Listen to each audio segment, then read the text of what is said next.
बिस्मिल्लाहिर्रहमानिर्रहीम। अस्सलाम वालेकुम नाज़रीन, आप यूट्यूब चैनल देख रहे हैं। मैं इमरान खान हूँ। इंतहाई अफसोसनाक वाक़या जो चाइनीज़ के ऊपर अटैक हुआ कराची में, अब उसकी तफसीलात जो है वो सामने आ रही हैं। शुरू में सिर्फ ये पता चला कि एक धमाका हुआ है, फिर एरिया को कॉर्डन ऑफ कर दिया गया।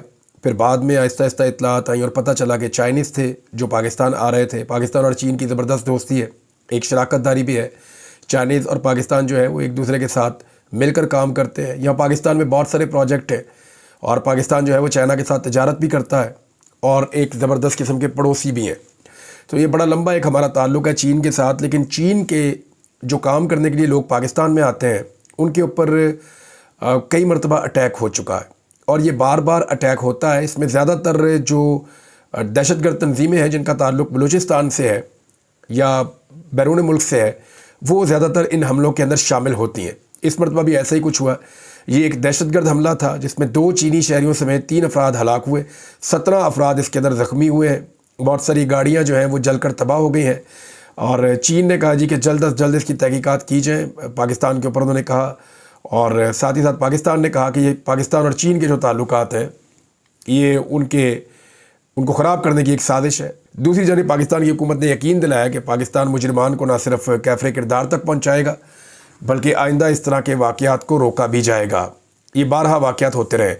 सबसे बड़ी खबर जो गुज़िश्ता चंद दिनों से चल रही है वो अली अमीन गंडापुर साहब के बारे में चल रही है। मैं उनसे मिला था तो जो उन्होंने मुझे बताया वो मैंने आपको बता दिया और जो मैंने सवालात किए वो भी मैंने आपको बता दिए, जो लोग उठा रहे हैं वो भी बता दिए, लोगों की जो ओपिनियन है वो भी बता दी और कुछ चीज़ें मैंने आपको नेक्स्ट वीलॉग में बताई थी। अब आ जाए कुछ तहकीकात मैंने कल के दिन में की हैं जो मैं आज सुबह पहले वीलॉग में आपके साथ शेयर कर रहा हूँ और रात लेट नाइट तक यानी 3 साढ़े 3 बजे तक मेरे लोगों से राब्ते हुए और मैंने जानने की कोशिश की कि एक्चुअली उस वक्त हुआ क्या था। तो अब चंद चीज़ें सामने आ गई हैं और सीक्वेंस बनता जा रहा है। नंबर 1 ये है कि अली अमीन गंडापुर साहब ये जब इस्लामाबाद में दाखिल हुए तो अपने मेन काफ़िले से अलग हो गए। इमरान खान साहब से जो आखिरी मुलाकात की थी वो एक पॉलिटिकल शख्सियत है, पाकिस्तान तहरीक इंसाफ की वकील भी हैं, उन्होंने आखिरी मुलाकात की थी इमरान खान साहब से और उस मुलाकात में वो जो पैगाम लेकर आए थे उन्होंने कहा था कि अली अमीन को बोलना कि रुके ना और पीछे ना हटे, हर हद तक जाए, हुकूमत चली जाती है चली जाए, गिरफ्तार हो जाता है कोई मसला नहीं है, मुकाबला करे और लाओ लश्कर के साथ आना है, यानी पूरे हुजूम के साथ आना है। लेकिन हुआ ये कि लाओ लश्कर जो है वो 2 हिस्सों में डिवाइड हो गया। अली अमीन गंडापुर जो है वो ज़्यादा रफ्तार से आगे बढ़ गए और बहुत बड़ा जो काफ़िला है जिसमें हज़ारों की तादाद में लोग थे वो काफ़िला पीछे रह गया। दूसरा जो रास्ता अली अमीन गंडापुर साहब ने एक तब्दील किया, उनकी एक हिकमत अमली हो सकती है मगर उनकी हिकमत अमली जो है उसकी वजह से बहुत सारे लोग रह गए जो उनके साथ आगे बढ़ सकते थे। और जब आप कम तादाद में होते हैं एक जगह पहुंचते हैं तो फिर आपके ऊपर आंसू गैस भी चलती है, आपके ऊपर शेलिंग भी होती है, लड़ाई भी होती है। तो वहाँ से फिर अली अमीन साहब ने काफ़ी मुकाबला किया लेकिन पसपा होके वो फिर चले गए खैबर पख्तूनख्वा हाउस में। अच्छा, यहाँ जो पार्टी के अंदर बहुत सारे लोग हैं उनका ये कहना है कि अली अमीन गंडापुर साहब को मेन काफ़िले के साथ आना चाहिए था, मेन रास्ते से आना चाहिए था, रुकावटें उड़ाते हुए आना चाहिए था। जितनी बड़ी रुकावटें उन्होंने हटा दी, नो डाउट जो अली अमीन गंडापुर ने किया ये रिकॉर्ड है। यही रुकावटें आप दोबारा खड़ी करें, पाकिस्तान की किसी भी सियासी जमात को चैलेंज करें कि इनको अबूर करके दिखाएं। पाकिस्तान में 4 वज़ीर आला है ना, GB और कश्मीर भी है। इस तरह की रुकावटें खड़ी करें और किसी को बोलें कि वो दूर करके दिखाए, अबूर करके दिखाए। ये अली अमीन गंडापुर की हिम्मत थी और वो सबसे फ्रंट के ऊपर लीड कर रहा था और उसने अपने लोगों के साथ मिलकर जान जोखिम में डाल के अपने बहुत लोगों को जख्मी करवा कर, खुद भी उसकी हालत बहुत ख़राब थी और वो बड़ी मुश्किल से इसको अबूर करके इस्लामाबाद में दाखिल हुए। लेकिन वहाँ जो हिकमत अमली तब्दील हुई उसके पर तनकीद होती है कि इकट्ठे जाते, डी चौक में पहुँचते और इतनी बड़ी तादाद में होते कि फिर वहाँ पे आप जाके अनाउंस करते। क्योंकि देखें 2 दिन से मोहसिन नकवी साहब बड़े अजीबोगरीब स्टेटमेंट दे रहे थे जो उनके शाया निशान नहीं है। वज़ीर दाखिला को ऐसा नहीं होना चाहिए। तो वहाँ खड़े होकर कहना चाहिए था कि लो हम आ गए, ये हमारा पाकिस्तान है, हम यहाँ पहुँच गए डी चौक में और हम आए आईनी तरमीम के ख़िलाफ़। अगर दोबारा आईनी तरमीम की तरफ तुम लोगों ने किया और कोशिश की, हमारे बंदे तोड़ने की कोशिश की तो हम फिर आएंगे, हम बार बार आएंगे और हमें तुम नहीं रोक सकते। यहाँ पे अपनी एक फतह की अनाउंसमेंट करनी चाहिए थी। देखिए अली अमीन गंडापुर ने फतह हासिल की है, वो जीत कर आया था, लेकिन जिस जगह वो पहुंचा वहां पे जीत को अनाउंस करना था। वो जीत अनाउंस किए बगैर गलत हिकमत अमली की वजह से पहुंच गए KP हाउस। अब KP हाउस के अंदर क्या हुआ अब ये सुने। और ये मल्टीपल सोर्सेज से इकट्ठी की हुई इंफॉर्मेशन है। जो लोग सबसे पहले बाद में पहुंचे उन्होंने ये सारी इंफॉर्मेशन मुख्तलिफ लोगों से पूछी और वेरीफाइड इंफॉर्मेशन है। अली अमीन गंडापुर साहब जब गए तो 100-150 लोग थे, जिनमें 5-6 MPs थे, कुछ पुलिस वाले भी थे। तो इन्होंने जाके कहा सबको चाय बिस्किट दे, चाय शाय पिलाए सबको। लोग बैठ गए इधर उधर।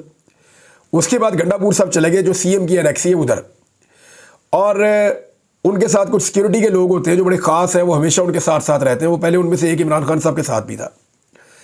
उस बंदे को अली अमीन गंडापुर साहब ने कहा कि चाय मेरे लिए भी ले आए। वो चाय लेने गए तो इतनी देर में अली अमीन गंडापुर साहब ने अपने आप को फ्रेश किया और कपड़े चेंज कर रहे थे।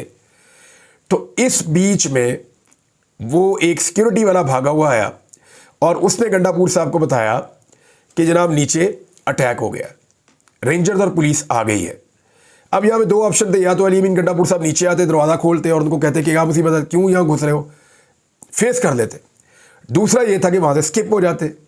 तो अली अमीन गंडापुर साहब उस वक्त वहाँ से स्किप हो गए थे। ये 1 नहीं, 2 नहीं, 3 नहीं, 4 नहीं, आपको सही लगता है सही लगे, गलत लगता है गलत लगे, मैं आपको वो बात बताऊंगा जो ठीक होगी। उस वक्त अली अमीन गंडापुर हत्थे नहीं चढ़े उनके। जो लोग आए थे, इदारे के लोग आए, वो तलाशियां लेते रहे, उन्होंने दरवाजे तोड़े, उन्होंने लोगों को गिरफ्तार किया, उठा के लोगों को बाहर निकाला, मारा कुटा भी लोगों को। लेकिन बाद में जब पाकिस्तान तहरीक इंसाफ की क़यादत पहुंची, खासतौर पर बैरिस्टर गौर जब अंदर एंटर हुए तो सामने एक ऑफिसर बैठा हुआ था। उसने उन्हें देखकर कहा कि देखो, उसका सिगरेट भी मौजूद था, उसकी चाय भी गर्म थी, वो यहाँ से हमारे आने पर निकला है और हमारे पास नहीं है, ये किधर गया है, और राब्ता करें और आप एहतजाज जो है उसको कैंसिल कर दें, अभी उसको मौखर कर दें। जो लोग आ गए ठीक है, आप लोग वापस जाएं। ये बैरिस्टर गौर साहब को कहा गया। बैरिस्टर गौर साहब ने उसके ऊपर इंप्लीमेंट करने की बजाय ये कह दिया, अकलमंदी की उन्होंने, कि हमारी पॉलिटिकल कमेटी है, हम उसके बीच में ये बात रख देते हैं, आपको बता देते हैं। उन्हें कहा जी आप जाके एहतजाज को कैंसिल करवा कर आए और फिर आप हमारे साथ बैठ के बात करें। ये एस्टेब्लिशमेंट है जो मैं आपको बता रहा हूं। बैरिस्टर गौर साहब गए, उन्होंने पॉलिटिकल कमेटी के सामने ये बात रखी और पॉलिटिकल कमेटी ने 2 चीज़ें तय कर ली। एक, उन्होंने कहा जी कि एहतजाज खत्म नहीं होगा, ये जारी रहेगा। हमारा वज़ीर आला गायब है और उस वक्त तक पाकिस्तान तहरीक इंसाफ का हर आदमी ये समझता था कि मिसिंग पर्सन कर दिया गया, हमारे वज़ीर आला को उठा कर ले गए। और दूसरी जो चीज़ तय हुई थी वो ये हुई थी कि एहतजाज खत्म नहीं होगा, और दूसरी जो चीज़ थी वो ये थी कि हम इमरान खान से मिलने नहीं जाएंगे। यानी अगर ये कहा जाएगा कि इमरान खान से मुलाकात करवा देते हैं, तो पिछली मरतबा करवाई गई थी आदम स्वाति साहब की, तो इमरान खान से मिलने भी नहीं जाएंगे। ये 2 बातें तय हो गई थी और पॉलिटिकल कमेटी ने ये फैसला किया कि बैरिस्टर गौर क्योंकि बहुत ही शरीफ आदमी है, तो इनकी हेल्प के लिए कोई 1-2 बंदे और भेजे जाए।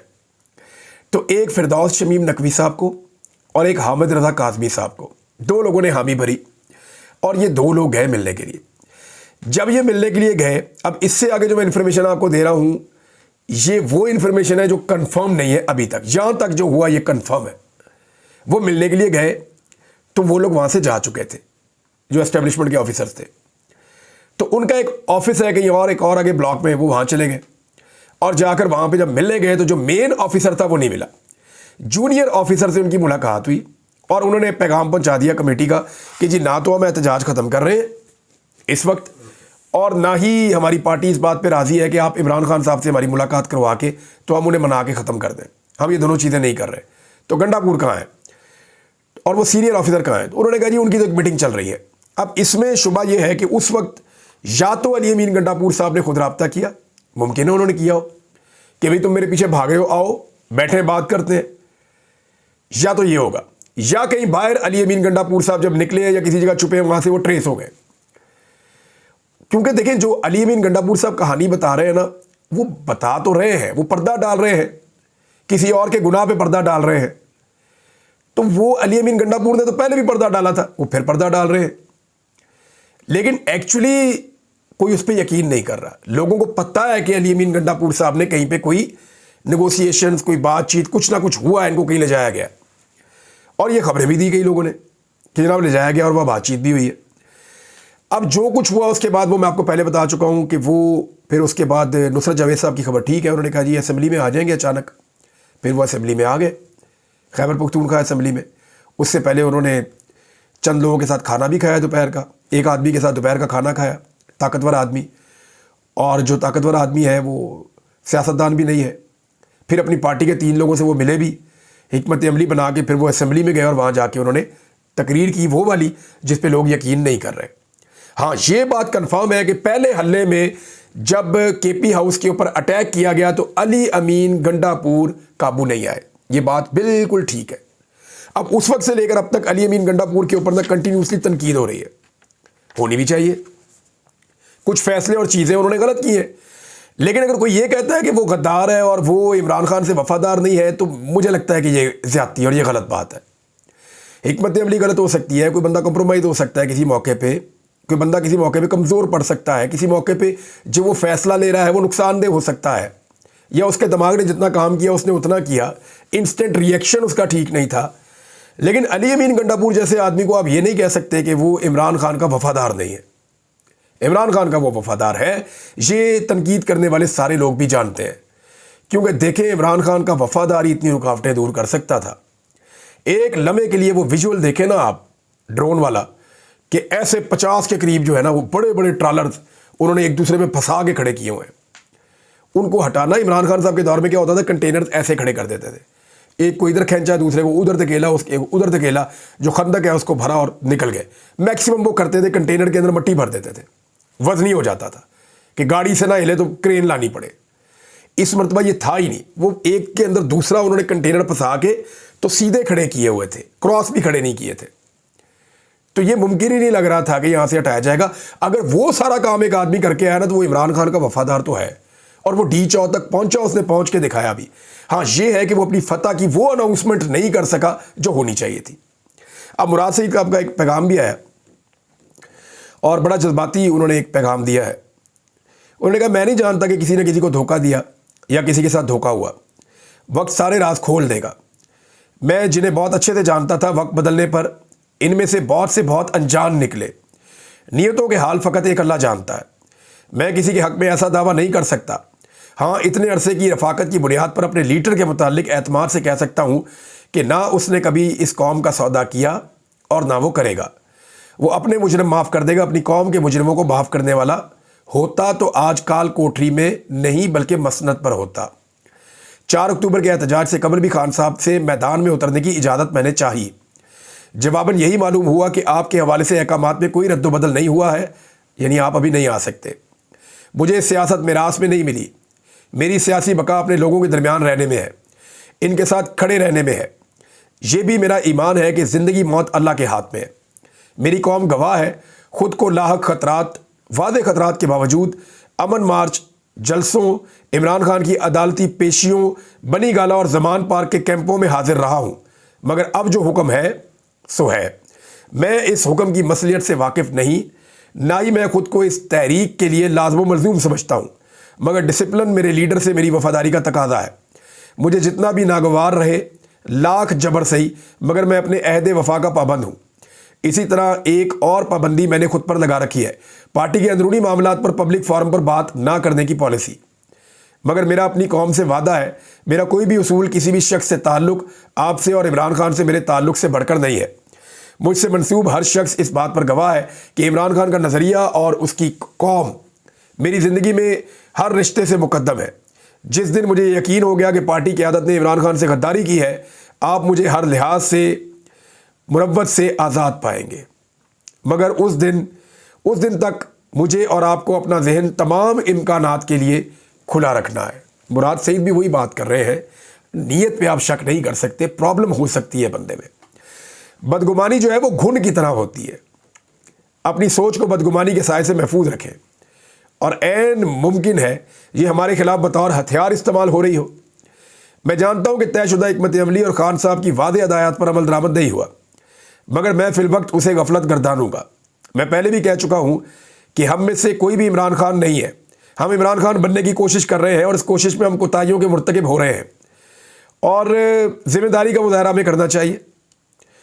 और उसके बाद उन्होंने कहा जी कि किसी से अपनी उम्मीदें वाबस्ता किए बगैर अपने बलबूते पर लड़ना सिखा रहा है हमारा लीडर हमें, और लड़ना तो हमें है बार तौर हर सूरत, क्योंकि ये मसला किसी और का नहीं हमारा है, ये मुल्क किसी और का नहीं हमारा है। तो फिर किसी से गिला शिकवा क्या? ना हम इस जंग में किसी की खातिर उतरे और ना किसी के भरोसे उतरे। हमारा और हमारे लीडर का नज़रिया और रहनुमा सिर्फ अल्लाह की वादानियत का इकरार और इस बिना पर गुलामी से इनकार था और रहेगा। यही ला इलाहा हमारा नज़रिया और यही ला इलाहा हमारी मशअल राह है। मेरी क़यादत से भी दरख्वास्त है कि आपको खान साहब ने डी चौक एहतजाज जारी रखने के साथ साथ मंगल बुध को मुल्क गिर एहतजाज का प्लान दे दिया था, जिसकी तहरीरी कॉपी ऑफिशियली कौम के साथ शेयर करके कॉल दी जाए। यानी खान साहब ने डी चौक एहतजाज जारी रखने के साथ, यानी ये जो बात हो रही है ना कि एहतजाज जारी नहीं रखना था, मुराद सईद कह रहे हैं अपनी इंफॉर्मेशन के मुताबिक कि एहतजाज जारी रखने के साथ साथ मंगल बुध को मुल्क गिर एहतजाज का प्लान दे दिया था। यानी जो मंगल और बुध आ रहा है इस पे मुल्क गिर एहतजाज भी, यानी आज का दिन मंगल है और कल बुध है, इस पे मुल्क गिर एहतजाज था पाकिस्तान तहरीक इंसाफ का, लेकिन फिर वो इस सारी सिचुएशन में कहीं डिफ्यूज़ हो गया और इसकी तहरीरी कॉपी उन्होंने कहा ऑफिशियली कौम के साथ शेयर करके कॉल दी जाए। इस ज़मन में पार्टी अहदेदार मुतल्लका तंजीमों कारकुनान मुंतखब मेंबरान से रब्ते करें। खान साहब की भी यही हिदायत थी कि सोशल मीडिया पर पैगाम एहतजाजी तहरीक के लिए जारी हों, लेकिन अहदेदार तंजीमें वगैरह इनफरादी तौर पर कारकुनान हल्के के अवाम और मेंबरान से रब्ता करें, सो कारकुन और क़यादत हर सतह पर मुनज़्ज़म हों, मुत्तहिद रहे, पुरअमन रहे, गिरफ्तारियों से बचें, सोशल मीडिया पर अपना फोकस इधर उधर की बहस में नहीं अपने मकसद पर रखें। तो बड़ी वाज़ेह बात उन्होंने कर दी मुराद सईद ने। उन्होंने कहा जी इमरान खान ने कहा था कि एहतजाज जारी रहेगा, तो फिर एहतजाज कॉल ऑफ कैसे हो रहा था? फिर ये भी कहा कि मंगल और बुध को पूरे पाकिस्तान में होना था। ये बड़े सवाल आते हैं, देखते हैं कि पार्टी अब फैसला क्या करती है। पाकिस्तान तहरीक इंसाफ की एक पॉलिटिकल कमेटी की मीटिंग हुई है लेट नाइट, जो उसकी इन्फॉर्मेशन आएगी आपसे नेक्स्ट वीलॉग में मैं शेयर कर लूँगा। मौलाना फजल रहमान साहब के हवाले से इन्फॉर्मेशन है कि उनको जब वो गए फ़लस्तीन वाली कॉन्फ्रेंस में, तो उस कॉन्फ्रेंस से अव्वल तो पूरे पाकिस्तान में मारते हैं, कोई फ़लस्तीन में एहतजाज करे, फ़लस्तीन के हक़ में एहतजाज करे, इसराइलियों के ख़िलाफ़ एहतजाज करे, पूरे पाकिस्तान में मारते हैं। हुकूमत वाले बहुत मारते हैं, झंडा नहीं उठाने देते फ़लस्तीन का, लेकिन खुद जब दिल करता है कॉन्फ्रेंस कर लेते हैं लोगों को बेवकूफ़ बनाने के लिए। फजल रहमान साहब वहाँ पे गए थे, जब वो वहाँ से निकले तो सिर्फ बिलावल आए और उनको दरवाजे तक छोड़ के चले गए। फजल रहमान साहब खुद बाहर गए, गाड़ी में बैठे और घर चले गए जहाँ भी जाना था। नवाज शरीफ और शहबाज शरीफ जब निकले तो आसिफ अली जरदारी और बिलावल दोनों आए और नवाज शरीफ और शहबाज शरीफ को गाड़ी तक छोड़ने गए, दरवाजे तक नहीं, गाड़ी तक छोड़ने गए और वहाँ से उनको रवाना किया। तो फजल रहमान साहब के साथ थोड़ी सी सर्द मोहरी दिखाई इन लोगों ने। इसका मतलब है कि फजल रहमान साहब ने उनको कोई आसरा नहीं दिया। अपना मुसव्वदा फजल रहमान साहब की पार्टी ने तैयार कर लिया है और पीटीआई के साथ शेयर कर लिया है। मैंने पीटीआई के लोगों से भी बात की, फजल रहमान साहब की पार्टी में पूछा कि ना भी क्या मुसव्वदा है। उन्होंने कहा जी आपको बहुत जल्द पता चल जाएगा, 1-2 दिन में हम पब्लिक के साथ शेयर कर देंगे, अपना मुसव्वदा हम छुपा के नहीं रखेंगे। लेकिन पीटीआई के एक सोर्स ने मुझे कहा जी कि आप ये जान लें कि ये मुसव्वदा हुकूमत को काबिल कबूल नहीं होगा, जो हमें इसकी समझ आ रही है। एक और भी चीज़ गर्दिश कर रही है कि शायद हुकूमत में दबाव बहुत बढ़ रहा है और मंसूर अली शाह साहब का नोटिफिकेशन जारी करना पड़ जाए। ये बहुत इंपॉर्टेंट है। पीटीआई के बंदों के साथ क्या हुआ जब उन्हें उठाया गया था, ये पूरी इन्फॉर्मेशन मैंने निकाली है बंदों से बात करके, लेकिन मैं आपको ये इन्फॉर्मेशन दूंगा अगले वीलॉग में। अभी आपको सिर्फ आदिल बाज़ोई के बारे में एक बात बताता हूँ कि ये इमरान खान के वोटों से इलेक्शन जीत कर आया था, एमएनए बना था। इसके ऊपर दबाव डाला गया, बाजू मरोड़ा गया और इससे बयान अल्फी लेके इसको नून लीग में शामिल कर दिया गया।